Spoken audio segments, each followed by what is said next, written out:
And now on the line is Barry Grant from Problem Gambling Ireland. Barry, welcome to the programme. Thanks, Dan.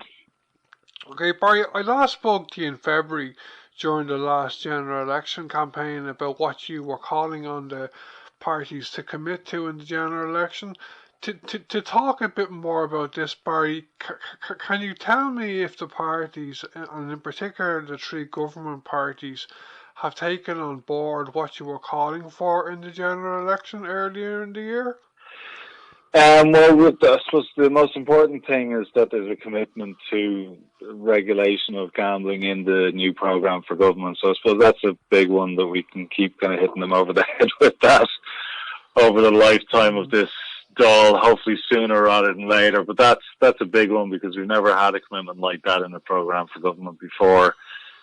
So yeah, we have that in there. Unfortunately, I mean, recently Helen McEntee, Minister for Justice, was in the papers saying that the Gambling Regulatory Authority, which should have been up and running this month, actually they promised us 18 months ago, is going to be pushed out to next year. So we're trying to keep the pressure on to ensure that it does happen next year and that it happens as early as possible, because it's been dragging on for over 7 years now. Yeah, okay. Okay, the last time we spoke on radio, we didn't have restrictions in Ireland because of COVID. Barry, how big has the impact of COVID been on problem gambling in Ireland and your work?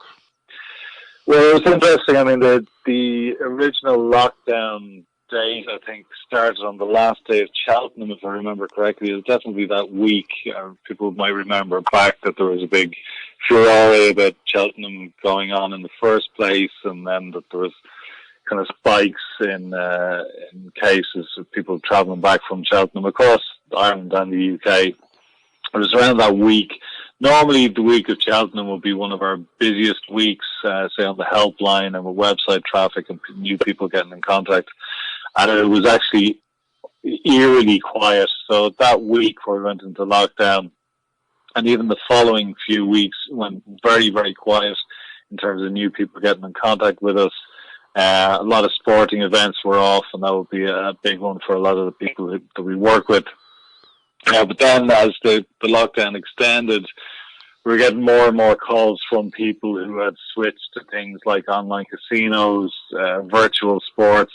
We're seeing a lot of new people around, say, online trading, so things like Forex trading, spread betting, things like that. So people were finding new ways of gambling, and people had a lot of time on their hands. They were stuck at home. Some people might have had more money than expected, say, with the COVID payments. Some people would have had less money. Both of those things can be a trigger to gamble. So kind of 3 or 4 weeks in to the whole kind of lockdown, getting into towards the end of April, we started seeing a big spike in numbers, and now we're actually way up on, say, this time last year. We're seeing a lot more website traffic, a lot more people getting in contact on the helpline and email and other ways, say, through social media. So certainly lockdown, it's one of those things, gambling is one of those things that you can do at home at 5 o'clock in the morning. Right? There's very few other things that you can do in a lockdown at home when you're bored or you're stressed or depressed, or going through financial difficulties at 3 or 4 or 5 o'clock in the morning. Right? The nightclubs are closed, the pubs are closed, restaurants are closed, everything's closed, but online gambling never sleeps.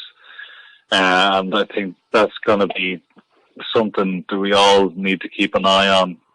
That could be part of the fallout of these COVID restrictions. Okay, we'll come back to a bit more about that in a minute.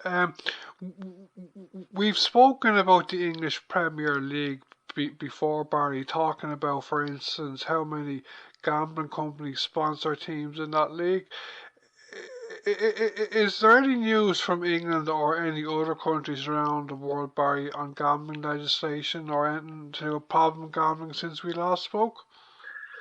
Well, in the UK, they've made a few changes. I think since we last spoke, the Gambling Regulator there put a ban on credit card gambling. So that is a big one. And that's something that we'd love to see here, because I mean, a lot of the people we work with get into severe debt, gambling on credit cards. I mean, you're gambling with money that you don't actually have. You're bringing debt on yourself to gamble with, and people are often using it to chase losses and making their losses even bigger. So that will be a huge one. That wouldn't necessarily have to come from a gambling regulator. I mean, the banks in Ireland, like the banks in England have done, could help out their customers by allowing people to voluntarily block all gambling transactions on their debit card or credit card. A lot of the the main UK banks, like Barclays and Lloyds, have had those kind of facilities there for a long time.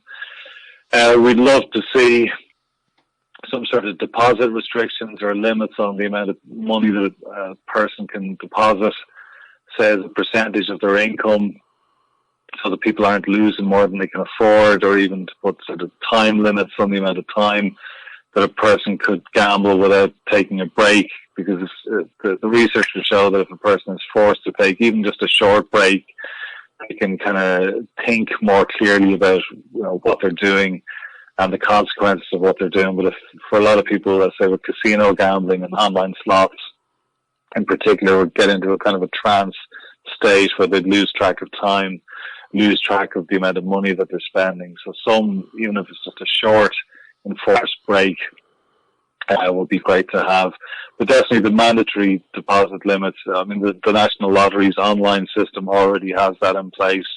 They shut down their online system, I think, at 10 o'clock at night, and it only opens up again in the morning when the machines come back online in the shops. So, I mean, there's a precedent there for those kind of restrictions.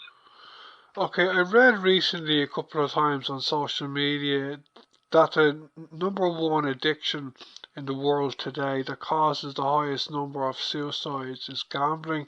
Could you tell me a bit more about this, Barry, and what you are calling for in next month's budget?